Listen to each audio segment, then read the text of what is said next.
ვიმყოფებით საგარეჯოში, სოფელ გიორგიწმინდაში, სერგო კევლიშვილის სიმინდის ნაკვეთში. აქ წარმოდგენილი არის სიმინდის ახალი ხაზი 1547, რომელიც დათესილი არის 2 ჰექტარზე.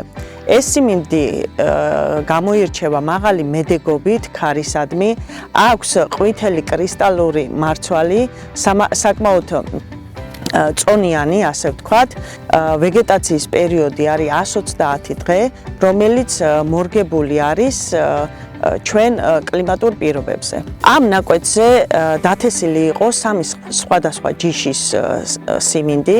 ერთ-ერთი ჯიში იყო პიონერი, როგორც აღნიშნეთ 1547.